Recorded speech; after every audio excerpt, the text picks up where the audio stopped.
5월 18일 오늘 맥힌 성경 읽기 민수기 27장, 시편 70편, 71편, 이사야 17장, 18장, 베드로전서 5장입니다. 오늘 새벽은 시편 70편, 71편 말씀 함께 보고 기도하겠습니다. 두 편 다 위기 가운데서 구해달라고 하는 다윗의 기도를 이제 간절한 기도를 기록을 하고 있습니다.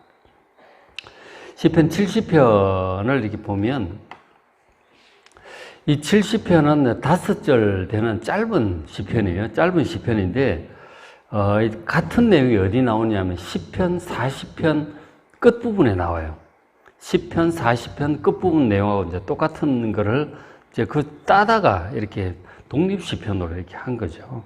그러면서 표제를 보면 다윗의 시로서 이 기념식에서 이 인도자를 따라 부르는 노래다. 이렇게 기념식의 어떤 절기 때 부르기 위해서 그 시편 40편 뒷부분을 따다가 별도로 이렇게 독립시편을 한 거죠. 그 어떤 절기라든가 그럴 때 이거를 함께 낭송하고 이제 그렇게 했던 것이죠. 그게 이제 물론 다윗이 지은 시편인데 개인적으로 이 어려운 가운데서 구해달라는 이제 그런 내용이잖아요. 그런 내용인데 4절 보시면 4절에 보면 주를 찾는 모든 자들, 혼자 개인의 시만이 아니고 다윗이 이 시편을 쓸 때 기도할 때 주를 찾는 모든 자들, 모든 성도들이 주로 말미암아 하나님으로 말미암아 기뻐하고 즐거워하게 하소서. 그렇게 기도를 하는 거죠. 그리고 주의 구원을 사랑하는 자들, 하나님의 구원을 사랑하는 자들이 말하기를 하나님은 위대하시다. 그렇게 하게 하소서. 그러니까 하나님의 구원과 하나님을 찾는 자들에게 구원을 베푸시고 해서 감사할 수 있도록 그런 이제 기도 시편을 썼던 거죠. 그래서 이 내용으로 말미암아 이제 절기 때 함께 부르는 용도로 이 시편 70편을 별도로 했던 것으로 그렇게 학자들은 봅니다. 그래서 이제 우리가 이제 환난 가운데 이제 기도를 하잖아요. 기도를 하고 그리고 하나님의 은혜로 극복을 한단 말이에요. 하나님의 응답으로 문제가 잘 해결이 되잖아요. 그런 것들이 자기 혼자의 은혜로 끝나는 것이 아니고 또 여러 사람들에게 전해지잖아요. 간증도 하고 얘기도 하고 권면도 하고 이렇게 전해지다 보니까 모든 성도들에게 유익함이 또 되는 거죠. 그런 것들을 우리가 이제 시편 70편에서 볼 수 있습니다. 다윗이 원래 개인의 시가 이렇게 전체 기념식에 함께 부르는 그런 노래로 그렇게 되기도 했던 것이죠. 그러니까 이제 내용을 보면 1절에 하나님여 나를 건지소서 여호와의 속히 나를 도우소서. 굉장히 고난 중에 위기 중에 하나님께 부르짖은 거죠. 그리고 또 사람들이 정말 자기 망했으면 좋겠다고 하는 사람들이 많았어. 3절에 아하 아하 하는 자들. 그러니까 하하 하고 이제 이렇게 다윗을 지켜보고 있다가 다윗이 어려움을 당하고 그러면서 막 조롱하고 그런 하는 얘기들이죠. 아하 아하 막 꼴 좋다 뭐 이런 식이잖아요. 그런 자들이 자기 수치로 말미암아 뒤로 물러가도록 그렇게 기도를 합니다. 다윗을 공격하고 망했으면 좋겠다고 그러고 그런 사람들이 많았던 것이죠. 그렇게 함으로써 주를 찾는 모든 자들, 하나님의 구원을 기뻐하는 자들이 하나님으로 말미암아 기뻐하고 칭송할 수 있도록 그렇게 이제 기도를 했던 것이고, 그 다윗이 그렇게 극복을 하고 또 이렇게 간증으로 모든 사람에게 알려지고 있는 그런 시편인 것이죠. 근데 이어지는 이제 시편 71편의 내용도 이제 분위기가 같이 가요. 71편도 이제 내용을 보면 71편 1절에 여호와여 내가 주께 피하오니 환난 중에 하나님께 피한 거죠. 하나님을 피난처로 이제 삼고 널그레 살아왔으니까 기도하는 거죠. 그랬더니 그건 피하오니 내가 영원히 수치를 당하게 하지 마소서. 수치를 당하지 않도록 이 위기로부터 건져달라고 기도를 하는 것이죠. 4절에 나의 하나님이여 나를 악인의 손, 곧 불의한 자, 흉악한 자에게 장중해서 그 소나기로부터 피하게 해달라고 기도를 합니다. 참 다윗이 망했으면 좋겠다고 그러고 그리고 쫓아다니는 사람들이 많았단 말이에요. 사울 왕도 그랬고 또 그리고 가는 데마다 신고하는 사람들도 많았고 블레셋에 가 있으니 그쪽에 또 신하들도 시기하고 막 그러지. 나중에 왕 된 다음에도 아들이 반역을 일으키질 않나. 이런 데는 반역이 자꾸 일어나고 그래요. 주변에 있는 여러 나라들도 다윗이 왕되자마자 막 발벌레고 블레셋 같은 공격하고 항상 이제 이런 가운데 살았던 것이죠. 하나님의 은혜와 보호하심, 도우심이 아니면 살 수가 없는 거예요. 항상 기도를 합니다. 그런 기도죠. 그런 이제 같은 맥락으로 이제 이어지고 있어요. 그러니까 71편은 보면 표제가 없어요. 누가 썼는지도 없고 표제도 없고 그냥 70편에 이어져서 나오는 것처럼 그렇게 편집이 되어 있죠. 그리고 이제 70인역, 헬라어 성경 번역이죠. 70인역에 보면은 표제가 있는데 그게 또 다윗의 시편이라고 표제가 있어요. 그래서 이제 71편도 70편에 이어서 다윗의 시편으로 다들 그렇게 봅니다. 자, 그렇게 보는데 이제 어떤 이 고난인지 상황을 좀 더 자세히 71편은 말씀을 해주고 있어요.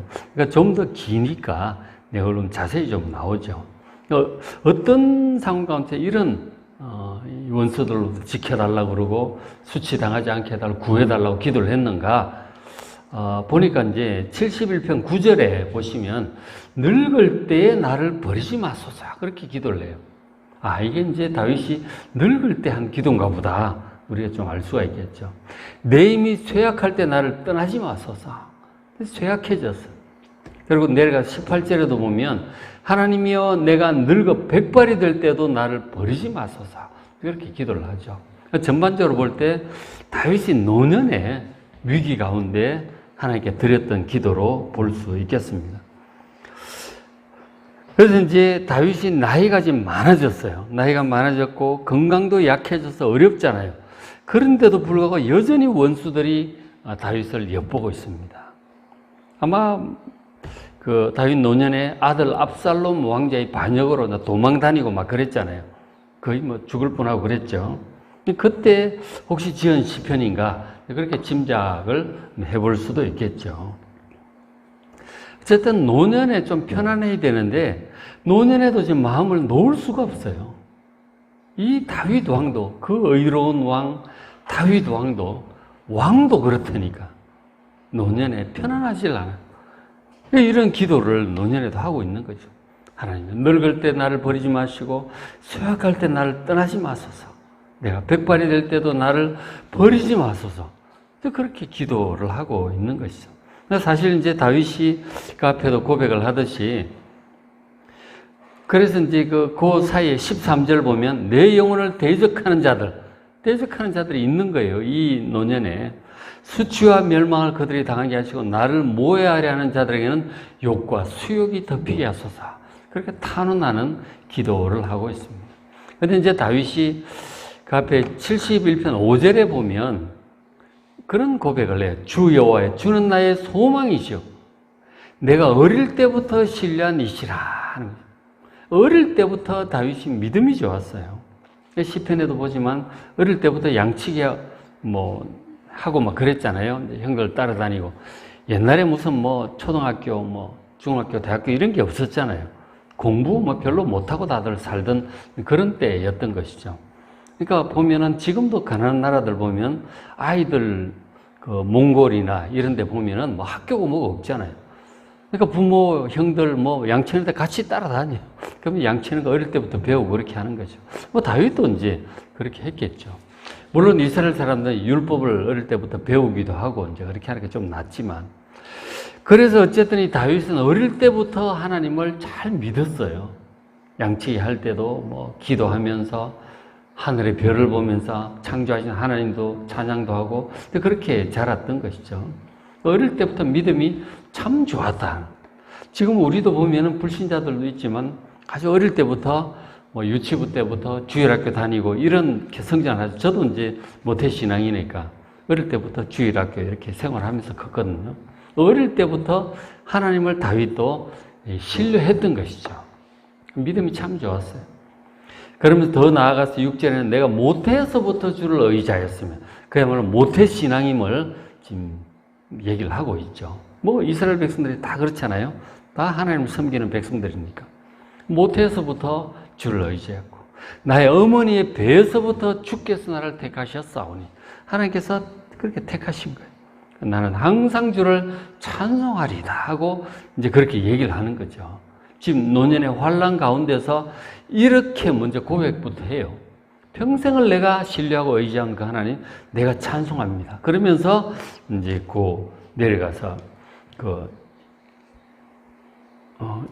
내려가서 그 9절에 늙을 때에도 나를 버리지 마시고 쇠약할 때도 나를 떠나지 마소서. 그렇게 기도를 하는 것이죠.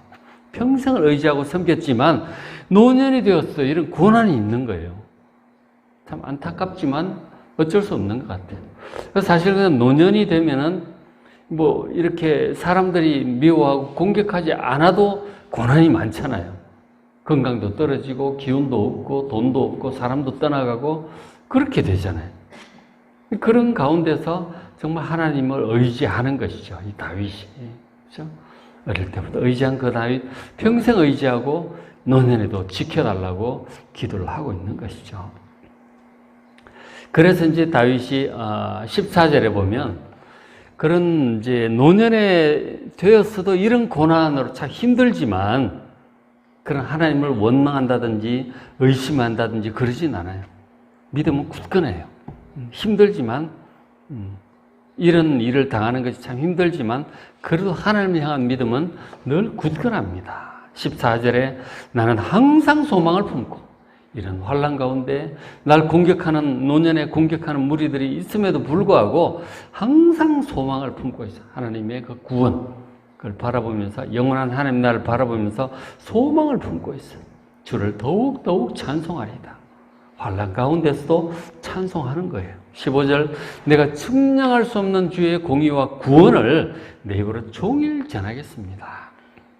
하나님의 공의로움, 그리고 하나님 구원하심, 측량할 수 없는 큰 은혜들이 이것을 내가 내 입으로 사람들에게 얘기하기를 내가 포기하지 않을 거다. 하나님을 원망한다든지 의심한다든지 그렇게 하지 않겠다. 평생 함께 하신 그 하나님의 공의로우심, 하나님의 구원하심 내가 자랑스럽게 얘기할 거다. 16절 내가 주 여호와의 능하신 행적을 가지고 오겠사오며 주의 공의만 전하겠나이다. 하나님의 능하신 행적에 대해서 다윗이 평생 많은 그 경험과 기억들을 가지고 있죠. 평생을 그렇게 살아왔으니까 양치기 할 때부터 젊을 때 그 사무엘 선지자를 통하여 왕으로 세우시 기름 부음을 받고 또 뭐 골리앗도 죽이고 그런 거 했잖아요. 그런 거 하나님의 은혜와 능력으로 그런 일들을 겪었죠. 그런가 하면 그 사이사이에 또 많은 고난을 당하지만 하나님의 은혜로 또 극복하고 결국은 왕이 되고 뭐 주변 나라들 다 점령하고 다스리고 뭐 이랬던 것들 하나님의 능하신 행적 많은 그 기억들을 가지고 있습니다. 그래서 지금 이제 노년이 되었어도 이런 어려움을 당하지만 그래도 비탄에 잠기지 않고 원망하지 않고 하나님께 감사하고 그 능력을 또 사람들에게 얘기하겠다는 거죠. 주의 공의만 전하겠나이다.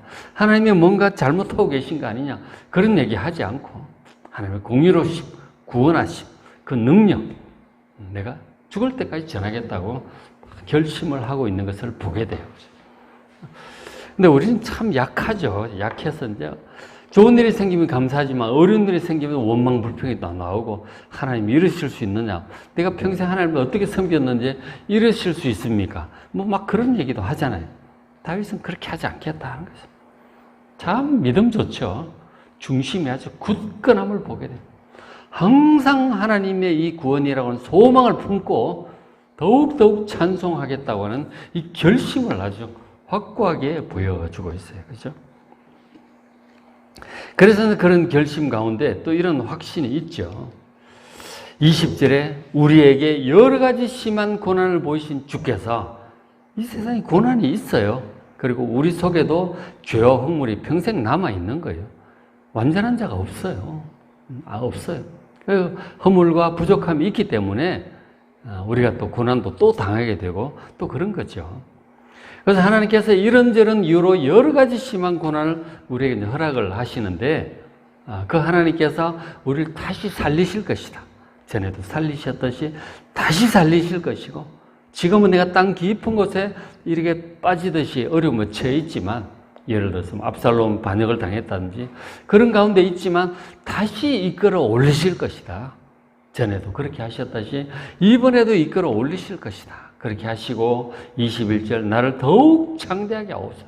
지금까지도 하나님 은혜로 창대하게 지냈지만 더욱 창대하게 하시고 또 돌이키셔서 나를 위로하여 주시도록 기도를 하고 있어요. 그러니까 환난 가운데 있으나 평안한 가운데 있으나 변함없는 믿음을 보게 되는 거죠. 그러니까 결국은 이제 압살롬 반역 같은 경우도 거의 이제 이런 상황이었지만 믿음으로 또 그렇게 기도를 한 거죠. 과연 하나님께서 다시 회복시켜 주셨어요. 압살롬과 전쟁에서 이기게 하시고 다시 돌아오게 하신 거 아니에요. 깊은 곳에서 다시 또 이끌어 올리셨다. 우리가 과거에도 어려운 일을 당했고 기도해서 극복했듯이 지금도 혹은 앞으로도 또 어려운 일은 없어지지 않습니다. 이 세상에 악이 많고 죄인들도 많고 우리 속에 허물도 많기 때문에 그런 일들은 앞으로도 있을 거예요. 우리가 늘 각오하고 살아야 되는 거죠. 그러나 그럴 때도 여전히 과거에 구원하셨던 그 하나님 지금도 또 건져 올리실 것이고 그렇게 할 거라고 하는 이 하나님의 구원하심, 능력, 그리고 결국은 우리의 궁극적인 그 하나님 나라로 이끌어 가실 것이라고 하는 그 소망 굳건하게 붙드시고 또 기도하시기 바랍니다. 또 극복할 거예요. 그죠? 그렇게 될 것입니다. 그리고 이제 그렇게 될 때 또 이렇게 찬양을 하게 되겠죠. 믿음으로 지금 찬양을 하고 있는 거예요. 고난 중에. 22절에 나의 하나님이여 내가 또 비파로 주를 찬양하며 주의 성실을 찬양하리이다. 이 주의 성실을 찬양한다 그러잖아요. 하나님 정말 성실하신 분이세요. 약속하신 바를 반드시 이루시는 분이기 때문에 하나님의 백성들과 영원히 함께 하겠다는 약속이잖아요. 그죠? 다윗 같은 경우 개인적으로 왕이 될 거다. 내가 평생 너와 함께 할 거다. 너의 후손들이 영원한 왕위를 이어가게 하실 것이다. 그런 약속들이 있잖아요. 그걸 이제 100% 이루실 거라고 하는 주의 성실하심. 그거 붙들고 가는 거죠. 하나님께서 다윗에게만 약속하셨겠어요? 다윗이 약속을 붙든다고 할 때 자기 개인에게 하신 그 말씀만 있는 것이 아니고 그 앞에 조상들에게 하신 약속이 있잖아요. 아브라함보다 한 1000년 전의 사람인 이 아브라함에게 하신, 다윗보다 1000년 전의 사람인 자기 조상인 아브라함에게 하신 약속, 이삭, 야곱에게 하신 약속들이 있잖아요. 그 약속을 다윗이 붙들고 있는 거예요. 그 모세를 통해서 하신 축복의 말씀들, 여호수아를 통해서 하신 약속들, 그런 것들 전부 붙들고 있는 거예요, 다윗이. 우리가 하나님의 성실하심을 붙든다고 할 때 신구약 모든 성경 말씀을 통해서 하신 그 약속을 붙들고 가는 거예요. 하나님의 이 모든 약속에 100% 성실하신 분이십니다. 예수님께서도 확증해 주셨듯이 율법의 1.1획도 땅에 떨어지지 않고 반드시 이루어질 것이다. 그리고 예수님 당신이 하신 말씀도 천지는 없어지겠으나 내 말은 없어지지 않을 것이다. 신약의 모든 말씀, 구약의 모든 말씀에 대해 성실하신 하나님을 믿으시기 바랍니다. 그 성실하신 다윗은 찬양하는 거죠. 이 노년의 환난 중에도 그렇게 찬양한다니까요. 원망 불평이 아니고 하나님 믿고 찬양한다니까요. 23절에 내가 주를 찬양할 때 나의 입술이 기뻐 외치며 주께서 속량하신 내 영혼, 하나님께서 우리 영혼을 속량하셨어요. 그래서 특히 구약 같은 경우는 이 양을 통해서 소를 통해서 우리를 속량하시잖아요. 그리고 지금은 예수 그리스도를 통해서 우리를 이미 속량하셨음을 믿으시기 바랍니다. 그런 속량의 은혜를 의지해서 또 기뻐하며 기도하고 있는 것이죠. 다윗의 마음이 느껴지지 않아요, 그죠? 이 노년의 어려운 가운데서도 변함없이 하나님을 의지하는 이 다윗, 평생을 의지하는 그 하나님, 성실하신 하나님을 변함없이 의지하는 그 하나님께 간절히 기도하는 이 새벽 되시길 바랍니다. 자, 오늘 맥힌 성경 읽기 민수기 27장, 시편 70편, 71편, 이사야 17장, 18장. 이사야 17, 18장은 이제 열방을 향한 심판의 말씀인데 유튜브에 내용이 다 있어요. 어려우면 또 찾아보시면 도움이 되실 겁니다. 베드로전서 5장 말씀 읽으시고 또 은혜 많이 받으시기 바랍니다.